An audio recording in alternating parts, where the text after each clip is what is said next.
Hi friends, welcome to easy life in Kannada log. ನಾನಿವತ್ತು ಒಂದು ಕಡಲೆಕಾಳು ಆಲೂಗೆಡ್ಡೆ ಹಾಕಿ ಸಾಂಬಾರು ಯಾವ ರೀತಿ ಸೂಪರಾಗಿ ಮಾಡೋ ಅಂತ ತೋರಿಸ್ಕೊಡ್ತೀನಿ ಬನ್ನಿ. ಇದು ಮಾಂಸ ಸಾಂಬಾರನ್ನು ಸೈಡ್ ಹೊಡೆಯೋ ರೀತಿ ಇರುತ್ತೆ ಫ್ರೆಂಡ್ಸ್. ನೋಡಿ, ಮೊದಲು ನಾನು ಒಂದು ಸ್ವಲ್ಪ ಎಣ್ಣೆ ಹಾಕ್ಕೊತೀನಿ. ಅದಕ್ಕೆ ಎಣ್ಣೆ ಬಿಸಿ ಆಗಿದ್ಮೇಲೆ ಸ್ವಲ್ಪ ಜೀರಿಗೆ, ಸ್ವಲ್ಪ ಬೆಳ್ಳುಳ್ಳಿ, ಒಂದಿಷ್ಟು ಬೆಳ್ಳುಳ್ಳಿ ಹಾಕ್ಕೊತಿದ್ದೀನಿ ನೋಡಿ. ಬೆಳ್ಳುಳ್ಳಿ, ಶುಂಠಿ, ಚಕ್ಕೆ, ಒಂದೆರಡು ಚಕ್ಕೆ, ಒಂದೆರಡು ಲವಂಗ ಮತ್ತು ಒಂದು ಏಲಕ್ಕಿ, ಇಷ್ಟನ್ನು ಇದಕ್ಕೆ ಹಾಕ್ಕೊತಾ ಇದ್ದೀನಿ. ಸ್ವಲ್ಪ ಚೆನ್ನಾಗಿ ಫ್ರೈ ಮಾಡ್ಕೊಳ್ಳಿ.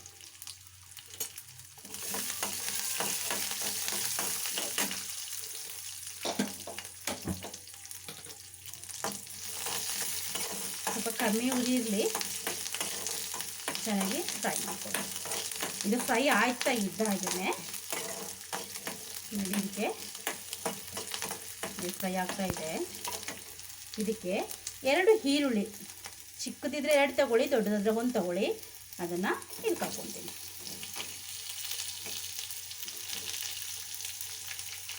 ಇದು ಸ್ವಲ್ಪ ಚೆನ್ನಾಗಿ ಫ್ರೈ ಆಗಲಿ.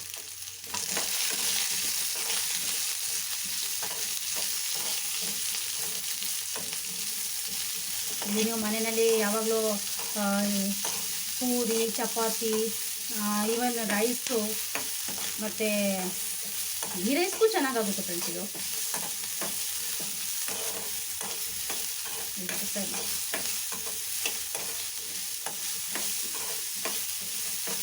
ಯಾವತ್ತು ಮಸಾಲೆ ಫ್ರೈ ಆದರೆ ಅದರದ್ದು ಫ್ಲೇವರ್ ಬೇರೆ ಥರನೇ ಇರುತ್ತೆ. ಮಸಾಲೆ ಫ್ರೈ ಆಗಿಲ್ದಿದ್ದು ಫ್ಲೇವರೇ ಬೇರೆ,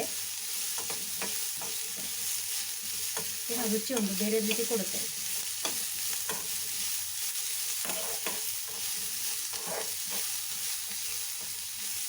ಆಲ್ಮೋಸ್ಟ್ ಹಬ್ಬ ದಿನಗಳೆಲ್ಲ ಯಾರ ಮನೆಯಲ್ಲೂ ನಾನ್ ವೆಜ್ ಮಾಡಲ್ಲ, ಯಾವಾಗಲೂ ವೆಜಿಟೇರಿಯನ್ನೇ ಇರ್ತಾರೆ. ಆದ್ದರಿಂದ ಈ ಥರ ಎಲ್ಲ ಸಾಂಬಾರು ಅದಕ್ಕೂ ಮೀರಿಸಿ ಟೇಸ್ಟ್ ಕೊಡುತ್ತೆ ಫ್ರೆಂಡ್ಸ್.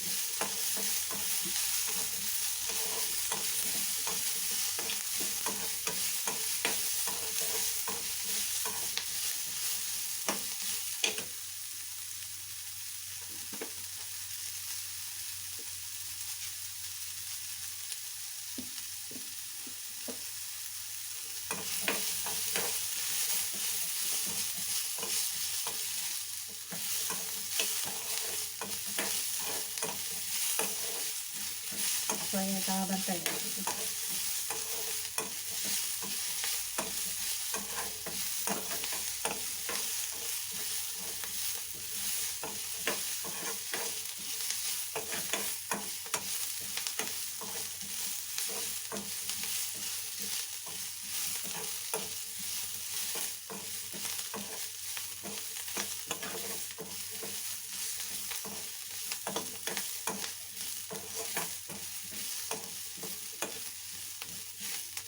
ಒಂದಿಷ್ಟು ಫ್ರೈ ಆಗಿದೆ.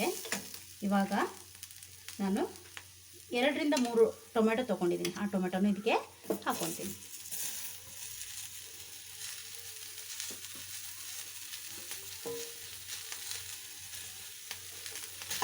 ಇದು ಚೆನ್ನಾಗಿ ಫ್ರೈ.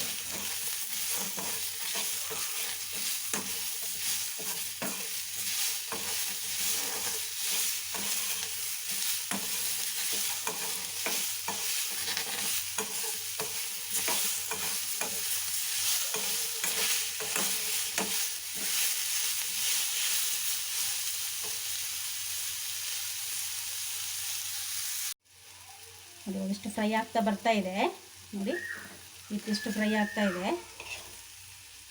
ಇವಾಗ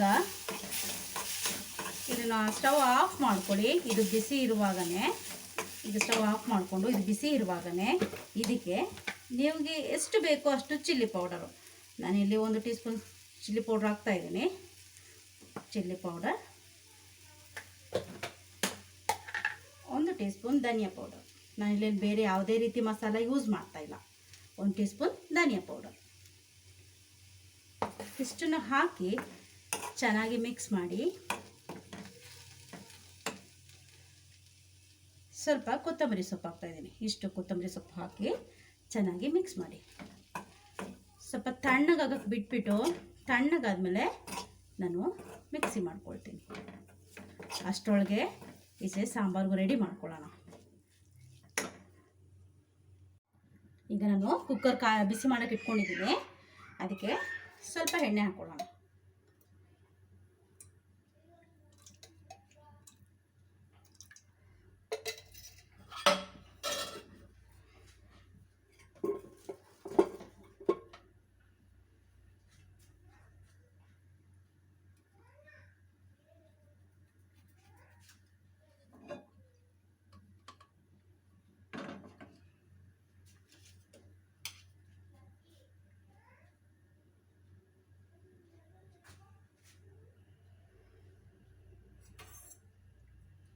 ಈಗ ಇದಕ್ಕೆ ಒಂದು ದೊಡ್ಡ ಈರುಳ್ಳಿನ ಈ ರೀತಿ ಕಟ್ ಮಾಡಿ ಇಟ್ಕೊಂಡಿದ್ದೆ. ಒಂದು ದೊಡ್ಡ ಈರುಳ್ಳಿನ ಇದಕ್ಕೆ ಹಾಕ್ತೀನಿ. ಅದಕ್ಕೆ ಅದರಲ್ಲಿ ಸಾಸಿವೆ ಎಲ್ಲ ಹಾಕ್ತಾ ಇಲ್ಲ. ಸ್ವಲ್ಪ ಕರಿಬೇವನ್ನ ಇದೆಲ್ಲ ಹಾಕ್ತಾ ಇದ್ದೀನಿ.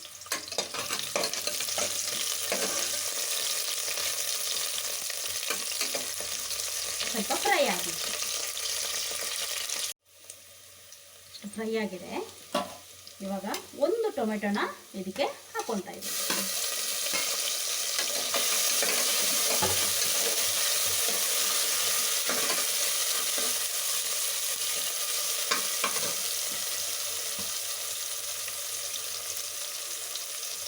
ಸ್ವಲ್ಪ ಅರಿಶಿಣ ಪುಡಿ,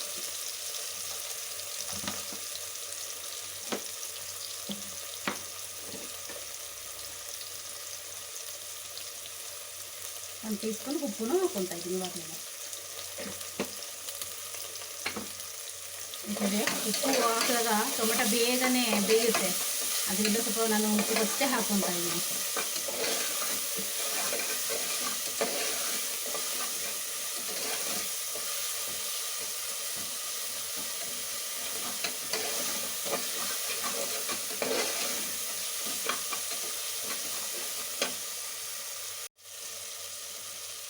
ಟೊಮೆಟೊ ನೋಡಿ ಫ್ರೈ ಆಗ್ತಾ ಇದೆ.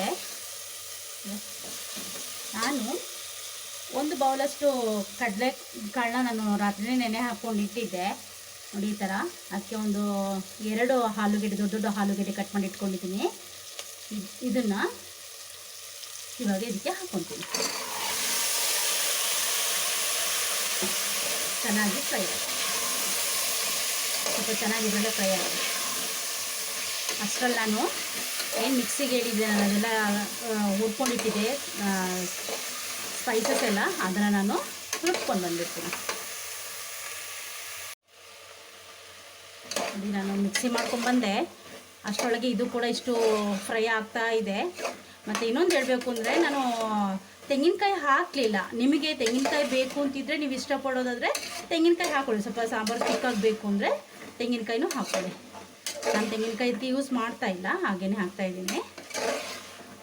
ಇಷ್ಟು ಫ್ರೈ ಆಗ್ತಾ ಇದೆ.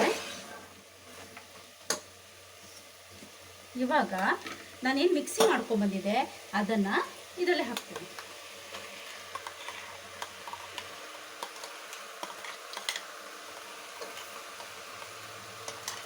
ಇದರಲ್ಲಿ ಹಾಕಿ ಸ್ವಲ್ಪ ಹೊತ್ತು ಮತ್ತೆ ಇದರಲ್ಲೇ ಫ್ರೈ ಆಗಲಿ. ಆ ಕಡಲೆಕಾಳು ಜೊತೆಗೆ ಇದು ಕೂಡ ಮಸಾಲೆ ಚೆನ್ನಾಗಿ ಹಿಡಿದ್ರೆ ಹಸಿ ವಾಸನೆ ಎಲ್ಲ ಹೋಗುತ್ತೆ. ಅದರಿಂದ ನಾನು ಇದ್ರ ಜೊತೆಗೆ ಹಾಕ್ಕೊಂಡು ಮತ್ತೆ ಫ್ರೈ ಮಾಡ್ಕೊತೀನಿ.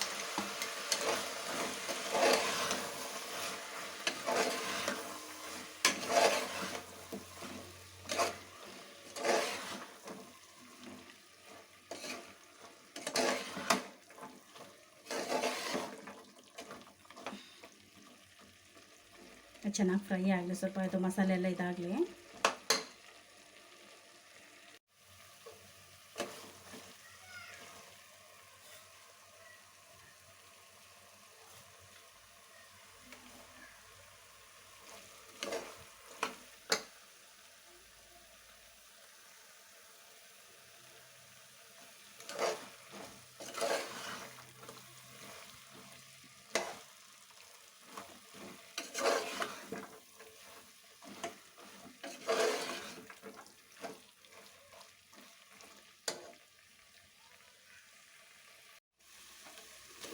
ಈ ಥರ ಆಗ್ತಾ ಇದೆ.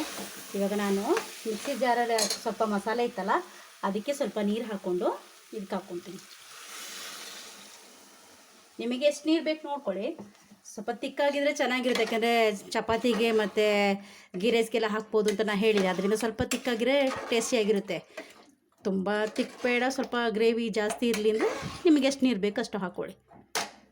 ನಾನು ಇನ್ನೊಂದು ಸ್ವಲ್ಪ ನೀರು ಹಾಕ್ಕೊಳ್ತಿದ್ದೀನಿ.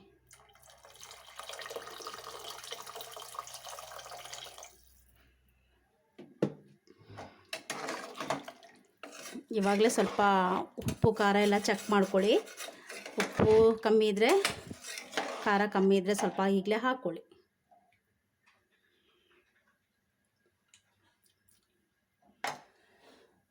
ನನಗೆ ಸ್ವಲ್ಪ ಉಪ್ಪು ಕಮ್ಮಿ ಇದೆ, ಖಾರ ಸ್ವಲ್ಪ ಕಮ್ಮಿನೇ ಹಾಕೋದು ನಾನು, ಯಾಕೆಂದರೆ ಮಕ್ಕಳಿದ್ದಾರೆ. ಅದರಿಂದಾಗಿ ನನಗೆ ಉಪ್ಪು ಸ್ವಲ್ಪ ಕಮ್ಮಿ ಇದೆ ಅನ್ನಿಸ್ತಾ ಇದೆ. ಸ್ವಲ್ಪ ಉಪ್ಪು ಹಾಕ್ಕೊತೀನಿ. ಮತ್ತು ಸ್ವಲ್ಪ ಕೊತ್ತಂಬರಿ ಸೊಪ್ಪು ಎಕ್ಸ್ಟ್ರಾ ಇಟ್ಕೊಂಡಿದ್ದೆ ಈಗ, ಮತ್ತೆ ಅದನ್ನು ಇದಕ್ಕೆ ಹಾಕ್ಕೊತೀನಿ.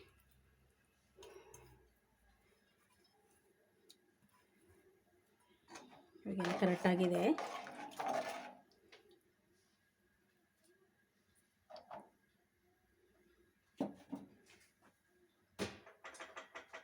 ಲಿಡ್ ಕ್ಲೋಸ್ ಮಾಡಿ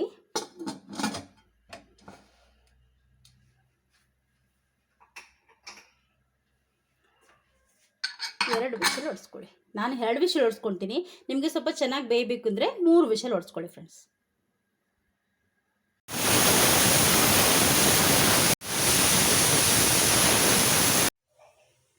ನೋಡಿ, ಇವಾಗ ವಿಷಲ್ ಆಗಿದೆ. ಇವಾಗ ಸಾಂಬಾರು ತೆಗಿ ನೋಡೋಣ ಹೇಗಿದೆ ಅಂತ.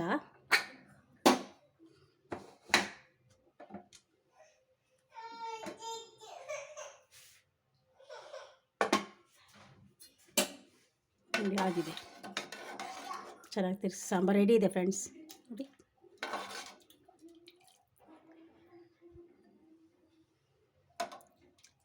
ನೀವು ಟ್ರೈ ಮಾಡಿ. ನಿಮ್ಮ ಅನಿಸಿಕೆ ಅನಿಸಿಕೆಯನ್ನು ಕಮೆಂಟ್ ಬಾಕ್ಸಲ್ಲಿ ಕಮೆಂಟ್ಸ್ ಹಾಕಿ, ಲೈಕ್ ಮಾಡಿ, ಶೇರ್ ಮಾಡಿ, ಸಬ್ಸ್ಕ್ರೈಬ್ ಮಾಡಿ ಫ್ರೆಂಡ್ಸ್. Thank you.